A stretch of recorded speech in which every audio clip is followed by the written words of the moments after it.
everybody. I hope your day is going off to a great start. I have a video today that is going to support us both in understanding life, and it also is inspired by what I've been learning for these past couple of years playing with the stock market, working on this stock market. So before we get started, I just want to acknowledge God first and foremost for giving us this time, this energy to even be here. I want to acknowledge the land that I'm coming from. I'm here in Saginaw, Michigan. This is the Chippewa Ojibwe land. Those are the indigenous people that were originally here. And I also want to give a big shout out to my Wall Street Trapper Patreon family. I'm part of the Wall Street Trapper, Wall Street Looks Like Us Patreon community, and it's helped me immensely. Shout out to Trap, our fearless leader, and all the different people in there who make that community what it is. I'm hoping that this reflection of what I've learned, being a part of this community, and the things I've learned in other communities, such as the yoga community, have a correlation to what is going on here with this lecture. So if you're into this, go ahead and like the video. Of course, it helps.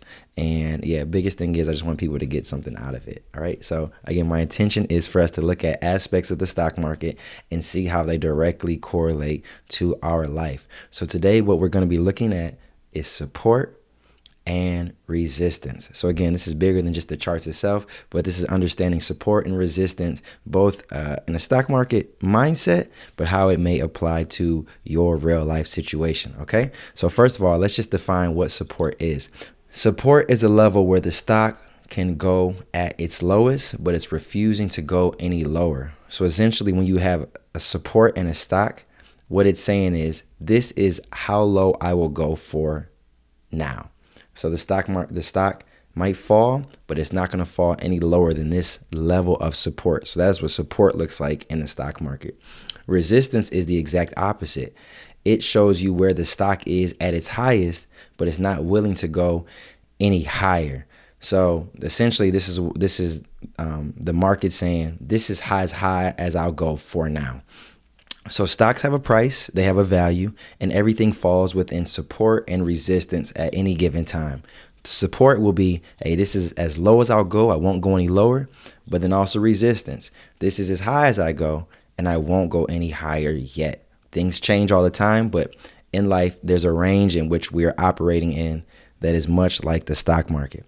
When you see support, what this shows is even if the stock is falling, when it reaches support and it stays, and it doesn't go any lower, support is telling us that this is a place of safety, a place of familiarity. This is territory that this stock is good in. When you see resistance and it won't get any higher, it won't go past that resistance, you're looking at uncertainty, maybe even fear, but really more than anything, I would say you're looking at limits being tested. I haven't gone past this. I'm not ready necessarily to get past this. This is me at my best right now. So this is what you have with support and resistance. So in life, support shows you your base level, so to speak. It shows you where you're confident at what things you have, who you are, and what you can accomplish. You're like, I know I'm at least this, Resistance, on the other hand, it's where your aspiration meets your current reality. So I'll say that again. Resistance shows you where your aspirations meet your current reality. Resistance shows you where your aspirations are meeting your current reality.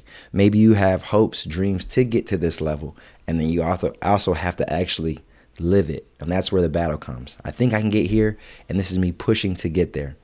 But I have not yet gotten higher than this resistance, right? So let's look at Michael Jordan really quick. A young Michael Jordan before they beat the Pistons, shout out Michigan, and the Celtics. Support for him was probably, I know we're going to get to the playoffs. We're good enough to get to the playoffs. But resistance would be, I don't think we're good enough yet to beat the bad boys. Isaiah Thomas, Joe Dumars, Bill Laimbeer, and the Celtics dynasty, Bird, Parrish, McHale, all of them boys. So support and resistance, the range in which you are currently living in. Right? Now, in stocks, when a stock reaches its resistance, it usually gets sent back down. Maybe down a few notches, maybe all the way down to support. But when it hits resistance, there's usually a certain pullback that happens. But it usually doesn't go any lower than that area of support that you feel strong about. So when it comes to your goals, even if you don't make the goal right away initially, that might just be resistance. It doesn't mean you're going back to zero. You still have a base of support that you've worked your way up to, that you've like stairs have stepped your way to, so that you don't fall back to what was 0 3-4 years ago. Even if you don't reach the goals you had by the end of the year, you have more than likely have had some goals, something along the way that has continued to notch you forward, and you have a foundation to fall back on. Of course, that's only assuming that you're doing the work. Now in life, when you see a stock get sent back down, resistance, it will come back up at some point, because resistance is not telling us no. Resistance is not telling you no. It's asking you, are you ready to take the next step? For me, some everyday examples of support and resistance. So everyday examples for me with support and resistance include getting ready and out of the house on time for work. So I don't live very far from my job at all, but I have had it in my head that it only takes 5 minutes to get to work.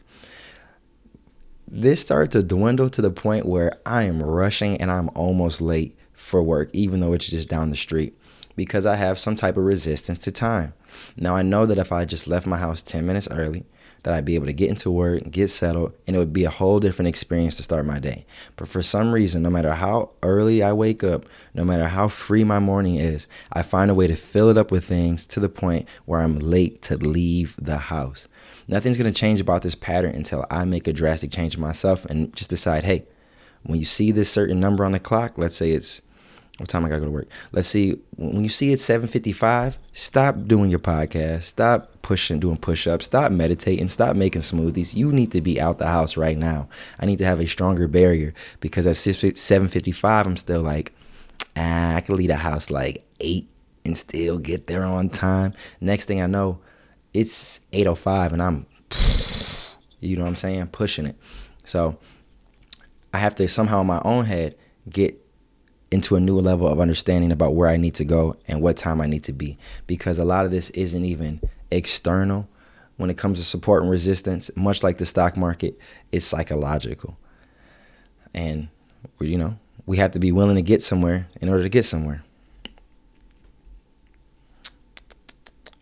Another place that I see support and resistance is in physical training, doing pull-ups and doing push-ups. I remember as a kid that my max amount of push-ups I could do was 10. And, 9 was the hardest push-up. I don't know how many of us have experienced this in life, but finishing is one of the hardest things to do. When I had to, in my head, get to 10 push-ups, and at that time, that was my level of resistance, sure enough, that 9th push-up was difficult. Was it actually harder than it needed to be? Probably, because the psychology around I can only do 10 push-ups was there. That was a construct that I had in my head, because I had only witnessed myself do 10 push-ups. But I don't know if I could do 11. Don't know if I could do 12. And around 9, I would psychologically get tired. Now, at some point, just through consistent effort, I was able to push past these 10 reps until I could get to 15 reps. Nowadays, I won't do any less than 50 push-ups at a time, because that's my new level of support. Or if I'm in a rush, my real level of support is 20. I'm at least going to have to give you 20 if I'm going to do any push-ups. So my support continued to raise as my growth continued to raise. And as my support continued to raise, my resistance had to also raise, because I couldn't have a resistance of 10 push-ups if I've worked myself up to do 20 push-ups. I can't hold myself to the standards I had as a kid if now I'm able to do more because of where I'm at in my life. So as you continue to elevate, your support continues to rise, because, hey, you've confirmed that you can do some things in your life. And at the same time, you have to continue. We will inevitably strive for more. So there is going to be resistance along the way. Now, no one says that you have to keep striving and being better, more, everything. That can be very toxic. But the reality of human nature is that we are looking to evolve, and we're continuing to looking to grow. So this is going to happen. Resistance, thankfully, will be a ceiling that continues to raise until maybe at some point we feel like we're limitless and we feel like there's no resistance. And in stocks, we call that going to the moon. We've broken through a threshold and we just running. We want smoke with whoever, who want what, we on that. But of course, even then, resistance will find you at some point. But remember, don't look at resistance as this fearful thing to stray away from, that you'll never be where you want to be. Resistance is simply testing us to where we have been and seeing if we really got it in us at that point in time to get further. Okay, last little point here. With things elevating, with things going to what we call in stock all-time highs. All-time highs means you're in a territory you've never been before. You're at your best. I can think of when I was doing some bench pressing. In my head, I could only get to let's say it was 15 or something like that. Better yet, let's say it was a heavy weight, a weight that I couldn't even do without some support. Not in support, and what I mean is like somebody spotting me. So I'm on this heavy weight, and it feels heavier than what I can manage. But I think I can get out 3. So I go 1. Okay. 2. Oh my gosh. Can I get to 3? 3. Okay. They say keep going. And now I'm fearful. I'm thinking I can't do more. I don't know if I'm going to be able to do more. I'm struggling. I've already reached where I can. And then they help me up. They get the bar up. And now I just need to take a moment to reset. Now when it comes to even, doing some push-ups, my arms are dead. I need to rest. I need to recover. I've just reached some place that I haven't reached yet. And with that comes a pullback.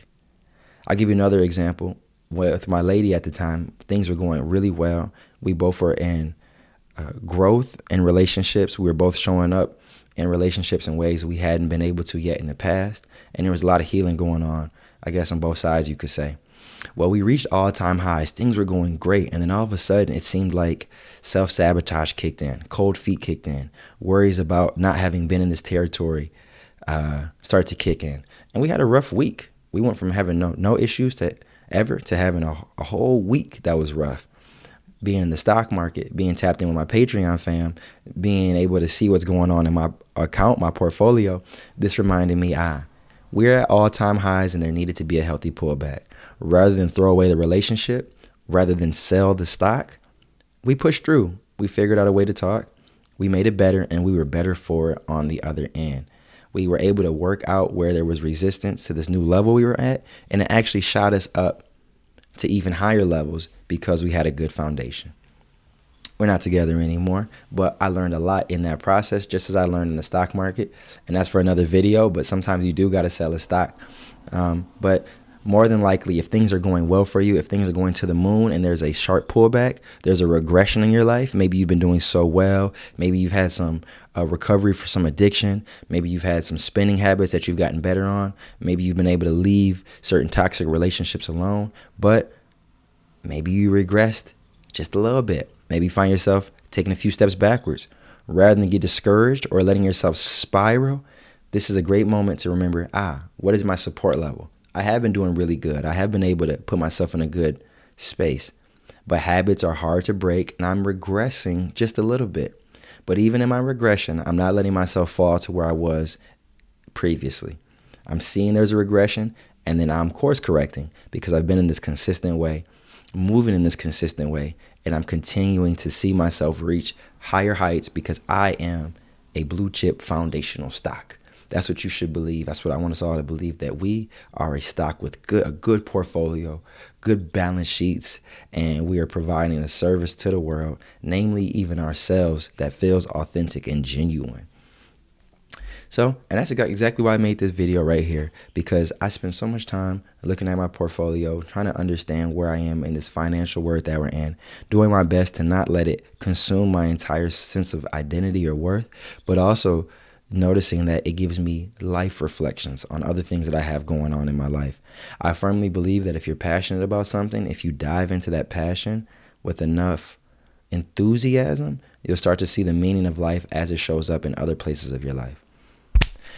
So I hope this video helped. I hope you got something out of it. I hope you're able to comment, share with a friend, and let them know what you got out of it. And I hope it extends just beyond this video right here, beyond just a portfolio even, but you start to see how it shows up in every aspect of your life.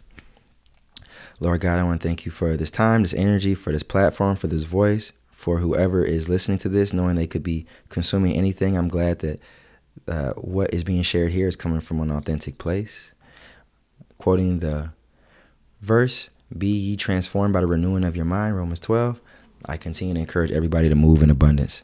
All right, y'all. Thanks for taking the time. Hope to see you soon. Let's get it.